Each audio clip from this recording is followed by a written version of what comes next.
This video is for people who are living on government assistance. Huh?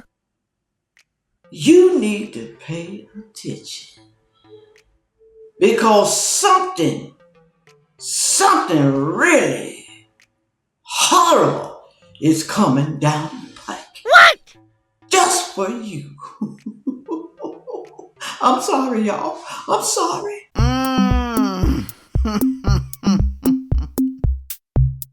Hello, everyone. Thank you for stopping by. See me today. Thank you so very much. Today, I have a video for you. And I need you to pay close attention. Because this is coming to a city or state near you. And y'all think I be joking when I say that. Y'all think I do. But I'm not joking. A good thing usually doesn't last forever. Some of y'all have effed around and found out that a good thing don't last forever. Oh, it can't happen to me. Oh no. I'm Superwoman. I'm Superman. Oh no. I am going to play a video for you today, y'all. It's kind of a long video, so I won't interrupt as much. I bet some of y'all saying hallelujah.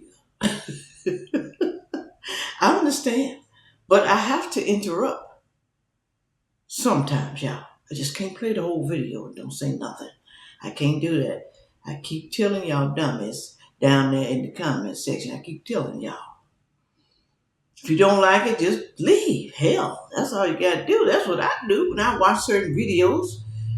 I just leave. Hell, I don't comment down below and say stupid, nasty stuff. I don't do that. You can tell they're mentally ill. You can tell them by their comments down in the comment section. I'm just being serious, y'all. I'm being serious now. All right? I'll play the video. And I want you to comment down below and tell me, do you believe it? Do you believe a change is going to come when it comes to EBT, Section 8, SNAP, food stamp, whatever you want to call it these days? Are people tired? Is the government listening? Or is it because the government doesn't have much money? You know we already in debt, y'all. Do you know that? People living on the system. Do you know the government ain't got no money? Do you know we in debt up to our eyeballs? They don't care, y'all. They don't care. They still gonna sit their ass on the system. They don't care. And they gonna try to do it for a lifetime. We done said it over and over and over again. All right? New plan to replace SNAP, Section 8 in 5 states.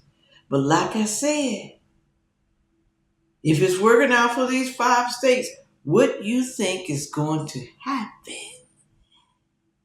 Y'all know what happens when something is started and it's good for the other person.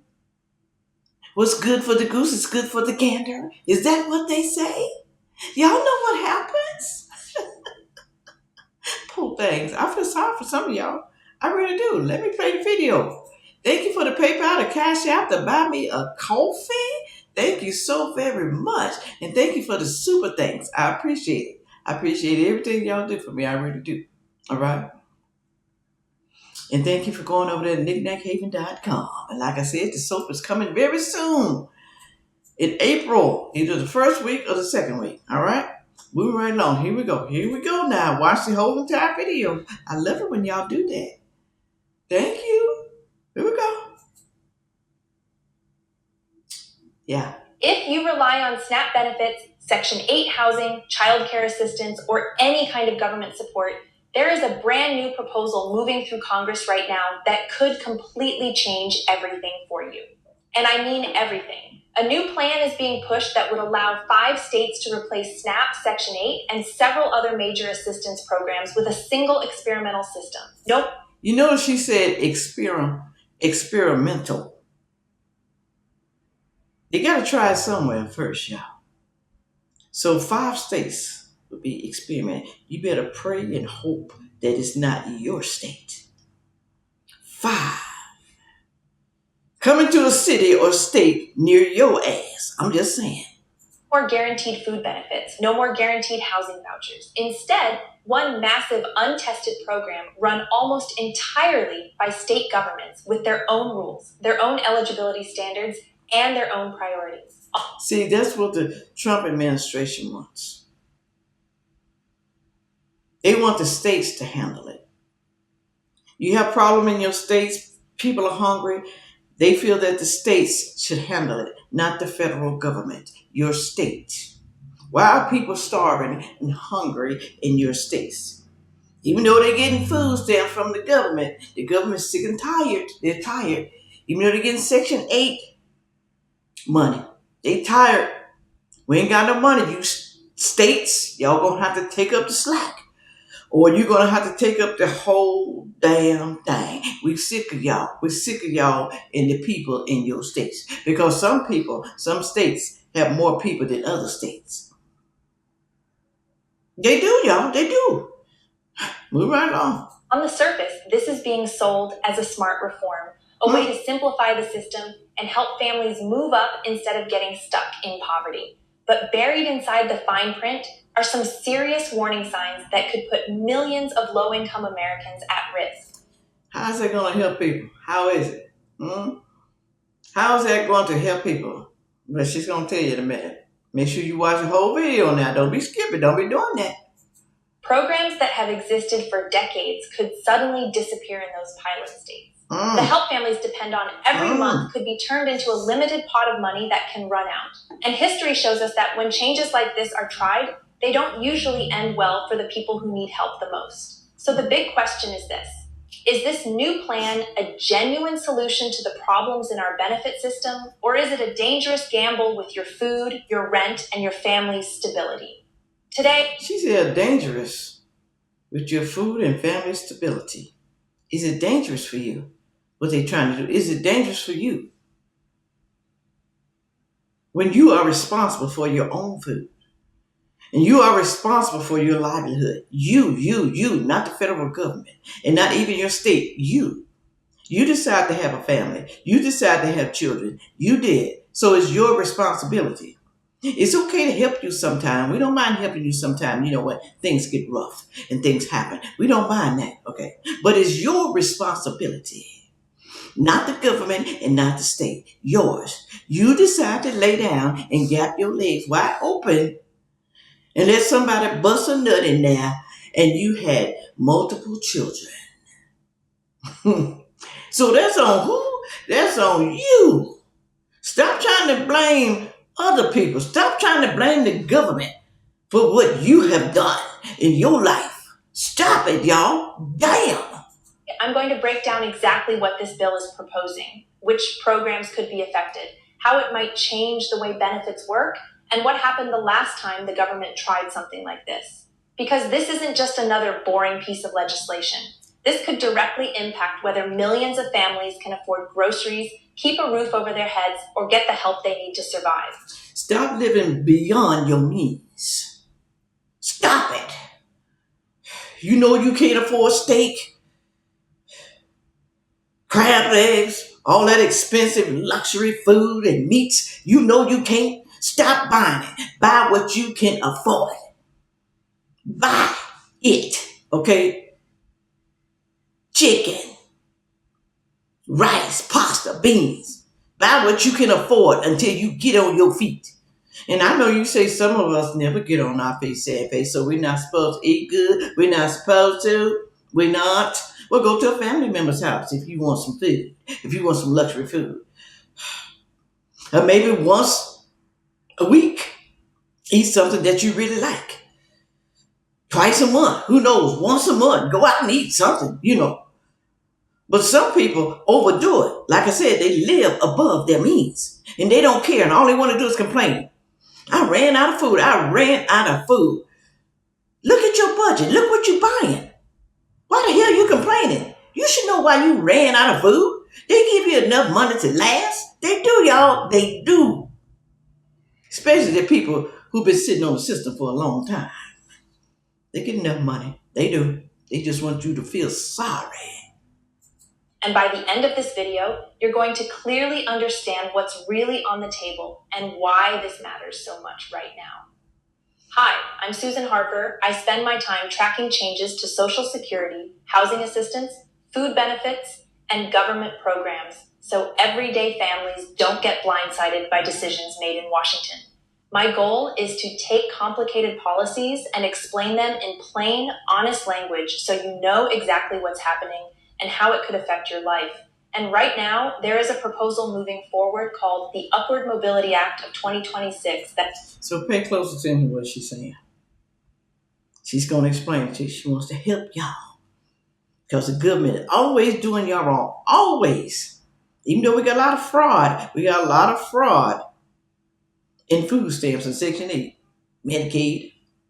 Government funds. A lot of fraud going on. The government is doing y'all wrong. Even though a lot of y'all doing the government wrong. By fraud in the system. I know. Could reshape the entire safety net system in America. So let's walk through this step by step, starting with what this bill claims it's trying to fix and why so many people are worried about what it could really mean for you.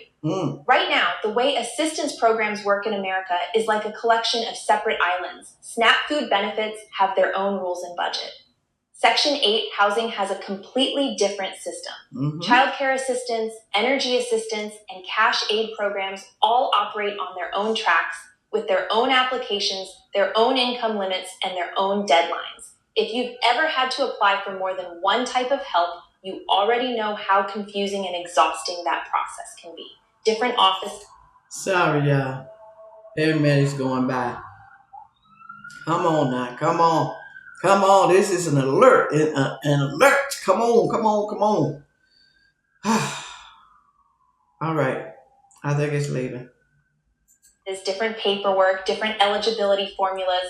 One program might approve you while another denies you, even though they're all supposed to be helping the same low-income families. The supporters of this new bill say that system is broken, inefficient, and outdated. So their solution is to tear down all those walls and replace the separate programs with something called an upward mobility grant. Instead of SNAP money going to SNAP and housing money going to housing and childcare money going to childcare, states would be allowed to combine those funds into one big flexible pot of money. Then the state could design its own program from scratch and decide how to use that money however it wants. Ooh. The promise is that this would make benefits easier to manage, easier to apply for, and more tailored to each family's needs. Does that sound good, y'all? Does it? Put it on down in the comment section. Does it sound good? Does it sound feasible? Does it make you mad? Or do you want your money to come from the government? Because the government, they're kind of slow.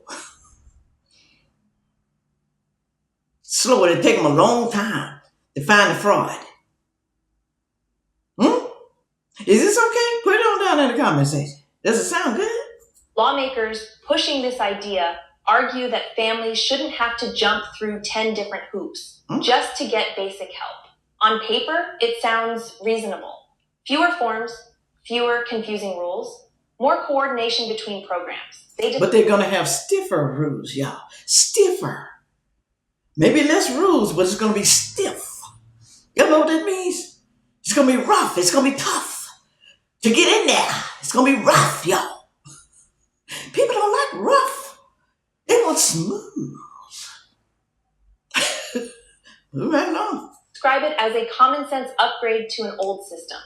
But what sounds simple and helpful on the surface becomes much more complicated once you look past the sales pitch and start asking how this would really work in the real world. One of the biggest reasons this bill is getting attention is because it claims to solve a very real and very frustrating problem called the benefits cliff. If you've ever received assistance, you probably already know exactly what this is, even if you've never heard the term before. The benefits cliff happens when you try to improve your situation by working more hours or taking a small raise, and instead of ending up better off, you actually end up worse. Many programs have strict... Because they cut your ass off. That's why. You can work? Damn, we didn't know you could work. You found a babysitter? You buying your own food? You got a little more money? You can buy your own damn food. You can work.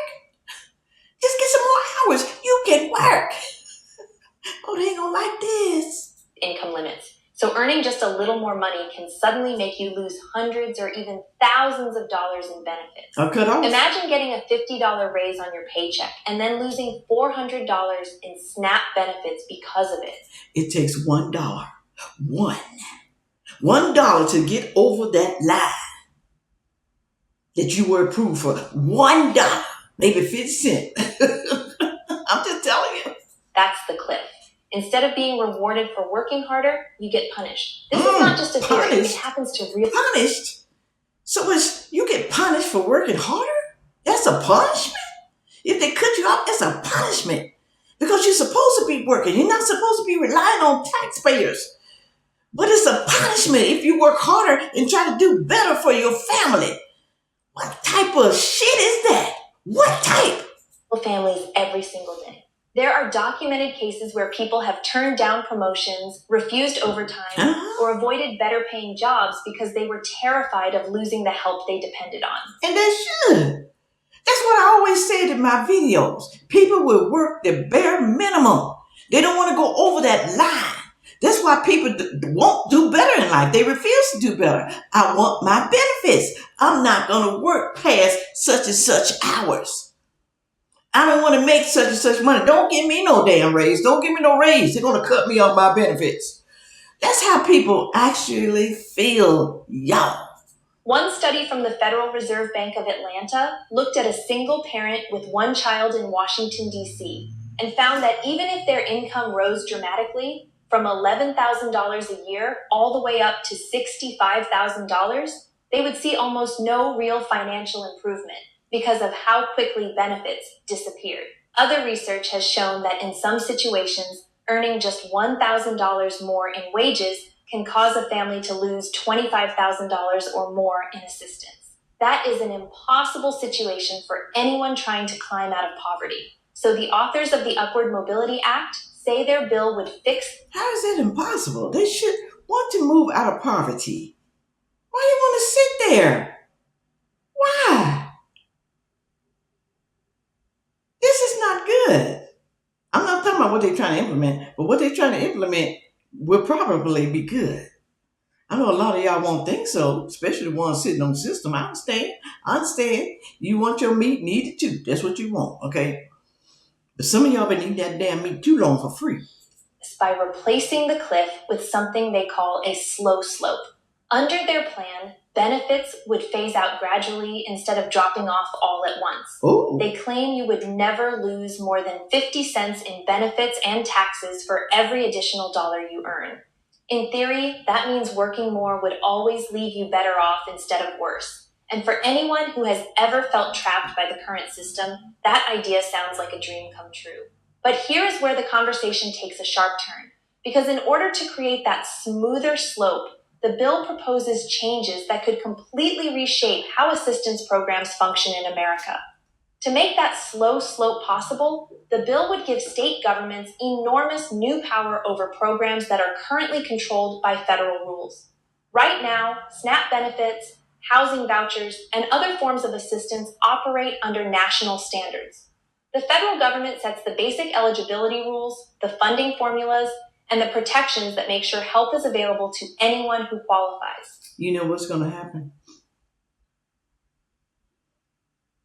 A lot of people are going to be moving to Democratic states.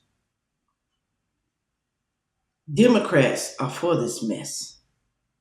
Democrats is for you living on the system so they can control you and so they can get your votes. Look what we're doing for you. Look what we are doing for you. We're giving you EBT, we're giving you Section 8, we're giving you child care, we're giving you Medicaid. Look what we are doing for you. If you vote Republican, you're going to lose all of this, what we are doing. If a Republican governor is there, Republican legislators, you are going to lose your benefits. They're going to be rough on y'all. You think you crying now? Just wait. So vote Democrat always so you can keep your benefits. I'm telling you, y'all. This new proposal would loosen most of those guardrails.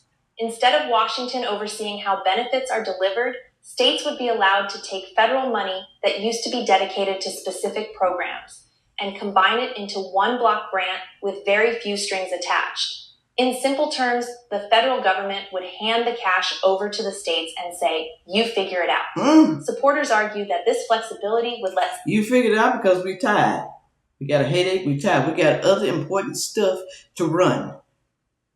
Other important stuff than people who crying and whining and begging, talking about they ain't got no food. People who refuse to get up off their ass. We got more things to accomplish than to try to help the people sitting on the system, the lifetimers. We're going to leave it up to you, the state. Let y'all handle it. We'll give you some money, but you're going to have to handle all that. You're going to make your own damn rules. And when you run out of money, don't call us. Don't call us because you didn't budget your money right. Okay? Move right along. That's what the government is saying to the states. States design smarter systems that fit local needs. The flip side of that flexibility is risk. You think the state gonna design smarter systems? Look at Chicago's mayor and governor. Look at them. Look at New York. Smarter decisions? Really? Federal oversight disappears, so do many of the guarantees that families currently depend on. And history shows that when states are given broad control over safety net funding, the results are often unpredictable and sometimes disastrous. Yeah. That's why this proposal is being described as a massive gamble. It trades stable, reliable benefits for an experiment that would be different in every state. Ooh. And if you happen to live in one of the places chosen for this experiment, your food assistance, your housing support, and your child care help could suddenly be operating under completely new rules that you had no say in creating.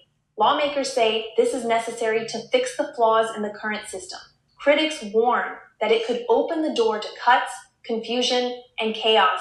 Like I said, if you live in a Democrat state, you may not have no problems. For the very people these programs are supposed to protect. So even though the promise of a smoother benefit system sounds good, the cost of getting there could be extremely high. Now, it's important to understand that this bill wouldn't change the entire country overnight. The plan is to start small, at least at first.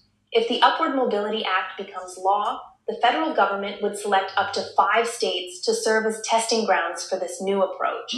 Those states would run what is being called a 5-year pilot program. Think of it like a trial run to see whether this idea actually works in the real world. Within those pilot states, officials wouldn't necessarily have to switch everyone over to the new system immediately. The bill allows them to start with limited projects, maybe in a single county, a specific city, or with a particular group of participants. They could test the program on a small scale before expanding it statewide. On paper, that sounds cautious and reasonable. But there are some important details that make this pilot program much more serious than it might appear. First, even though it's labeled an experiment, the changes being proposed are enormous. Entire benefit systems could be shut down and replaced for the people who are part of the test. Second, the states would have wide freedom to decide who gets included in the pilot and who doesn't. Pay close attention now. What's she saying? Y'all be saying stupid stuff down in the comment section, but damn it, you don't watch the whole video. You don't watch the whole video. Pay close attention to what she is saying. Because this will affect some of y'all. Now, I don't know about the disabled and the seniors. I don't know about that. I have no idea. It may not with them. But you able-bodied people, y'all in some serious trouble. Better get your damn life together. You better. Stop sitting on your fat ass, some of y'all. Stop it. Stop eating all them damn cookies and ice creams and stuff like that, thinking nothing can happen to you. Sandfay girl, that's not good to call people fat ass. That's not good. I got eyes I can see. Y'all got eyes you can see. You know what fat look like. Okay?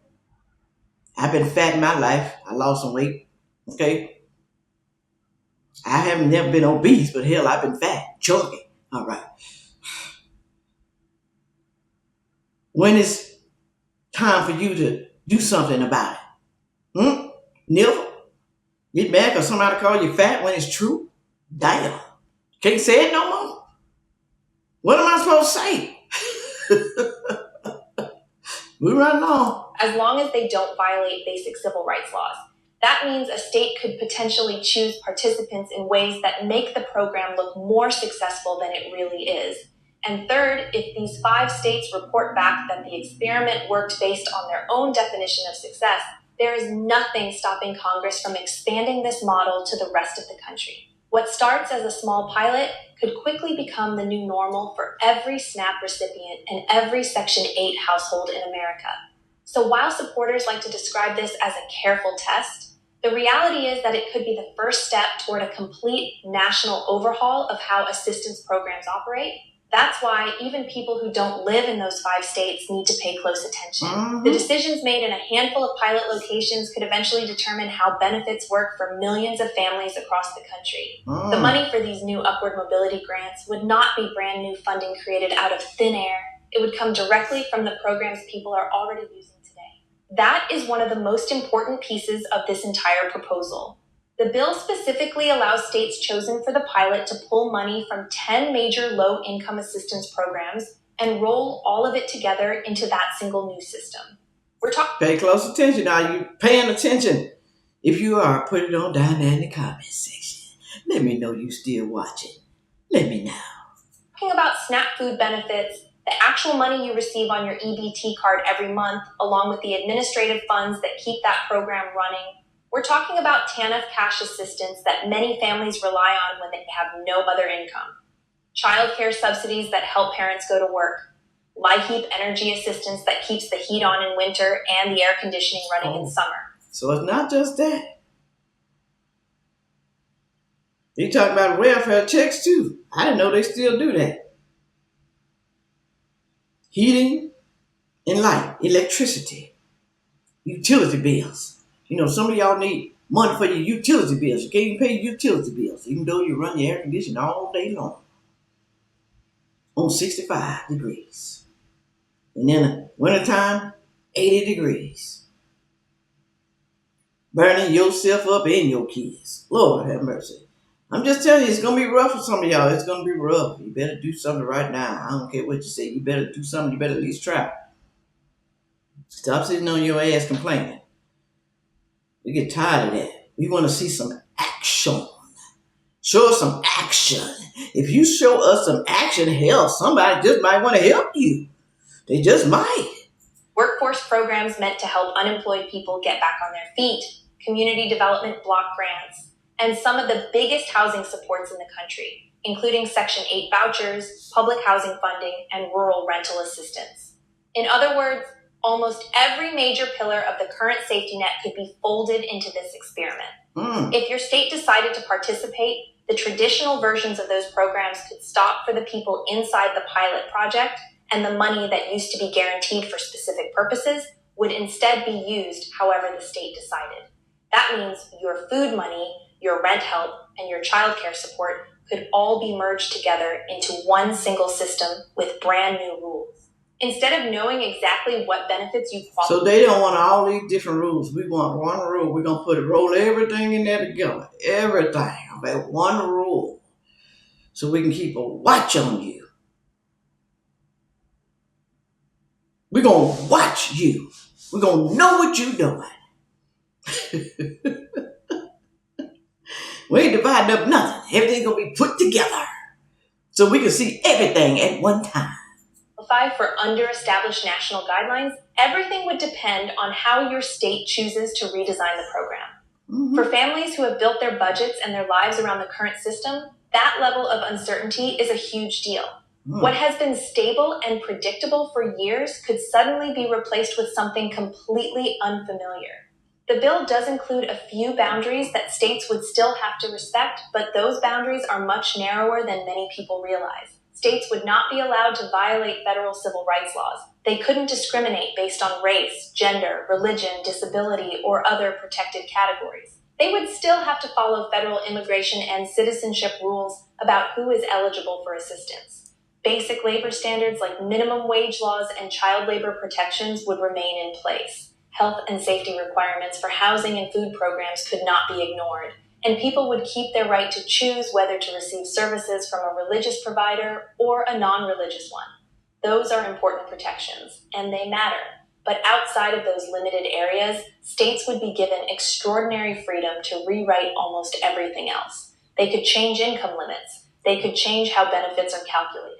They could decide how often you have to reapply, what kind of paperwork is required, and how strict the verification process will be. They could adjust how much help a family receives and create new eligibility rules that are very different from what exists today. I know they're moving to a Democrat state now.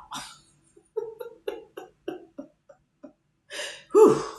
Even though housing money would still have to flow through local housing agencies, the actual rules those agencies follow could be completely redesigned. So while the bill prevents outright discrimination or unsafe practices, it allows states to fundamentally reshape the programs people depend on. The day-to-day reality of receiving assistance could look nothing like it does now. And that is where the real concern begins. Because when federal standards disappear and each state writes its own playbook, the level of help a family receives can change dramatically, depending on nothing more than where they happen to live.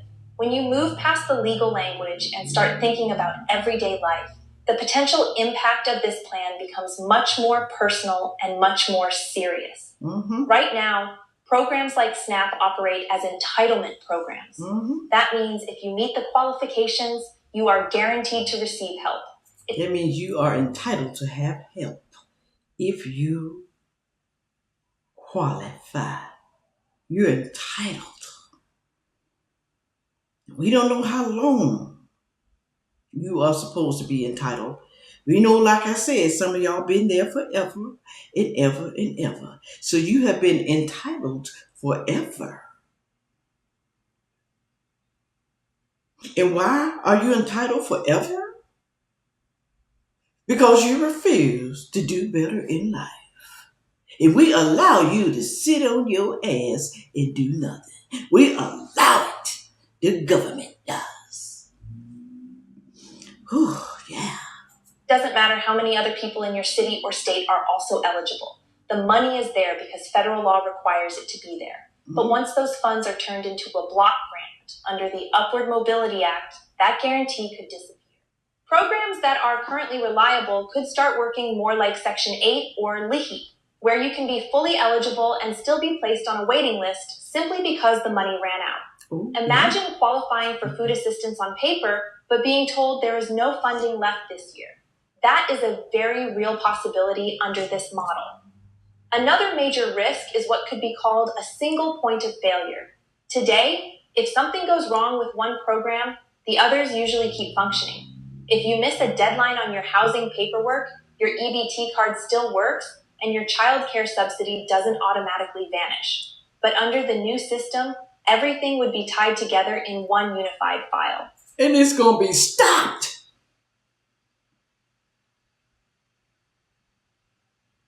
Stopped. All of it. Your Section 8, your food stamps, your child care. Stopped. Oh my God. Administrative mistake, one missed appointment, One lost document could potentially knock you out of the entire system at once. Instead of separate safety nets, families could be left holding onto a single fragile thread.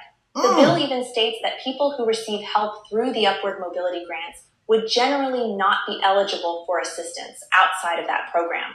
So if something goes wrong, there might be no backup plan at all. On top of that, the proposal pushes to apply new SNAP-style work requirements to nearly every type of assistance, including housing. That means if you can't find enough hours at work, if your car breaks down, if you get sick, or if your job cuts your schedule, you wouldn't just risk losing food benefits. You could risk losing your rent help and childcare support at the exact same time. For seniors, people with disabilities, and parents juggling low-wage jobs, that kind of all-or-nothing system could be devastating. The flexibility that sounds so appealing in political speeches could translate into much less security for the families who need stability the most. There is another part of this bill that deserves very close attention, because it creates a powerful financial incentive that could quietly work against low-income families. The proposal says that if a state manages to spend less money on benefits than it did before, it gets to keep the savings. What? Any leftover funds can be placed in... What do you think's gonna happen? What? Some of y'all in trouble. I'm just gonna let you know right now, you're in trouble. You know the damn states are greedy. You know the politicians are greedy. You know they are. They're gonna try to save some money so they can keep the rest of it. Oh, Lord. Y'all really in trouble. To a state reserve account or used for other community projects. Wow. On the surface, that might sound responsible. It may go into their pockets. Don't be surprised. They sneaky. Your government is sneaky.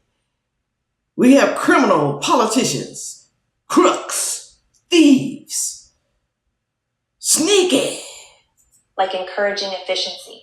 But in practice, it sets up a dangerous reward system. The easiest and fastest way for a state to save money is not by helping people rise out of poverty. It's by making it harder to qualify for help in the first place. Every time a state tightens eligibility rules, increases paperwork requirements, or denies more applications, it spends less on assistance. And under this plan, spending less means the state government gets to keep more.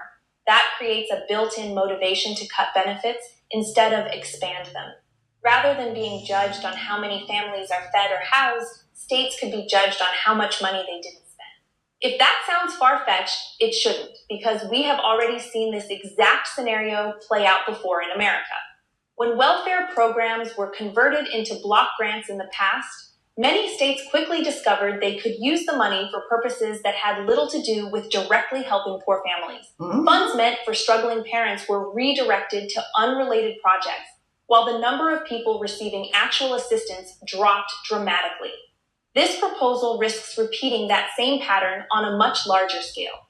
Instead of SNAP and housing vouchers being protected sources of help, they could become flexible pots of money that shrink year after year. For families who rely on these programs to survive, that incentive structure is one of the biggest red flags in the entire bill. To understand why so many advocates are worried, you only have to look back at what happened the last time the federal government tried something very similar. In 1996, cash assistance for poor families was transformed into a block grant program known as TANF. It was promoted with many of the same promises you're hearing today: more flexibility for states, more innovation, and better outcomes for families. But over the years, the reality turned out very differently. Once states were given broad control over that money, many of them stopped using it to directly help struggling parents and children. Funds that were supposed to go to...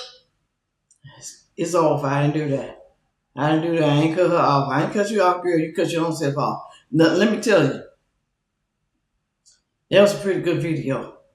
And I hope y'all paid close attention, and I hope y'all watched until the end. Some of y'all are in trouble, like I said. It's going to be good and bad about the whole thing, good and bad. Go down there in that comment section and tell me, are you afraid that this is going to happen? Oh, it's going to happen. I just don't know when and what states. Have no idea. Okay, but it's going to happen. We all know that Republicans don't like states depending on the government. You got to take care of your own people. Okay, those are your people. You voted for this governor. He's got to work for your benefits to help you. It's not the federal government's responsibility. It's your state. Even though it is your responsibility as a human being, as a parent, as a father, as a mother, it's your responsibility as a community, as a church to help the people in yourself. And not only that, you too, it's your responsibility to help your own damn self. Okay. How long you gonna be needing help? How long? For the rest of your whole damn life? You ain't disabled. You ain't. So like we always say, how long is too long to be helping somebody who refuses to do better in life? Who always got a handout? How long are we supposed to be giving you handouts? How long? When we can't get it ourselves because what? We don't qualify. How long we gotta help your ass? How long? Put it on down in the comment section. Now things are changing. They're not gonna get better, y'all. They're gonna get worse. Do you understand me? Do you understand people sitting on the system? I'm trying to help your ass. I'm trying to help you.